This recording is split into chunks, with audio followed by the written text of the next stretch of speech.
तो अपना हिस्सा लड़कर ले लेती थीं।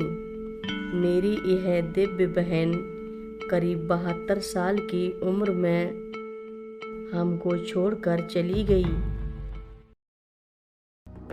नागेन्द्रहाराय त्रिलोचनाय भस्माङ्गरागाय माहेश्वराय नित्याय शुद्धाय दिगम्बराय तस्मै नकाराय नमः शिवाय। रक्षा सूत्र चैनल पर सभी भक्तों का स्वागत है। हम सभी भक्तों को महाराज जी की अद्भुत पावन कथाएं सुनाने जा रहे हैं। कृपया सभी भक्त ध्यान से सुने।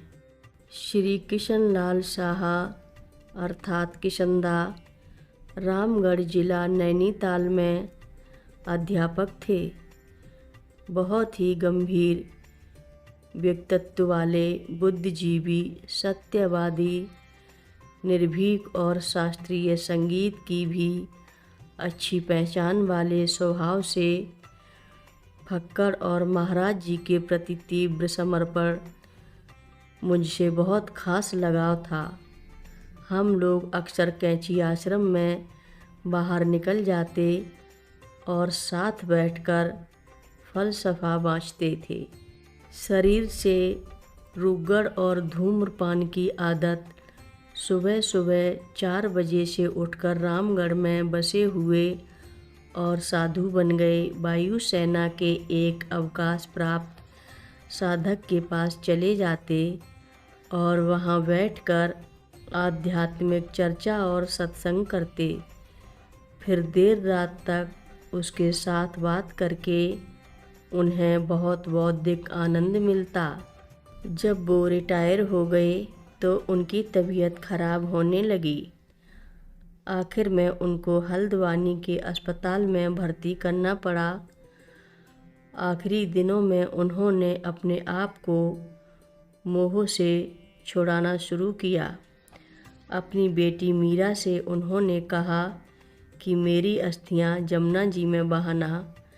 मीरा भी हर वक्त पास में गंगा जल और तुलसी रखती थी। उन्होंने अपने एक गुरु भाई श्री दिनेश त्रिपाठी से कहा कि गुरु भाइयों को बुलाओ, चर्चा करेंगे। सारे लोग उस समय वृंदावन धाम में मौजूद थे। वृंदावन में जब होली में सब लोग रात को महाराज जी के मंदिर में बैठकर राग देश में निबद्ध होली ब्रज यशोदा अपने ललना को तोड़ो हार हजारी गा रहे थे, तभी जब अंतरे की आखिरी बंदिश मोती बिखर गई, रंग महल में चुन रही सखियाँ सारी आईं। तब उस वक्त माँ पलंग पर लेटी हुई थी। श्री माँ ने उदास स्वर में कहा, किशन सारे मोती बिखर गए हैं। दूसरे दिन दोपहर को किशनदा का शरीर पूर्ण हो गया। चिरकुमारी, मुँह फट सरल और सही मायने में मोहिनी महाराज जी ने शरीर लीला के पहले मोहिनी दीदी को श्री माँ और जीवंती माँ के साथ यह कहकर बिठा दिया कि तेरी जगह यहाँ पर है। जीवंती माँ जब शिक्षिका थीं तो मोहिनी दी ने उनसे पढ़ना था और उनको वह गुरु जी कहकर संबोधित करती थी। श्री माँ ने भी उनको हर समय अपने साथ रखा। जब भी श्री माँ बाहर भ्रमण के लिए निकलती तो मोहिनी दी अवश्य ही साथ होती। चाहे अखंड रामायण हो या श्री हनुमान चालीसा का पाठ, मोहिनी दी का भाग अवश्य ही लगता। लंका कांड को पढ़ते समय जब रावण बार बार जी उठता तो पाठ करते हुए बड़बड़ाती, यह रावण मर क्यों नहीं रहा है।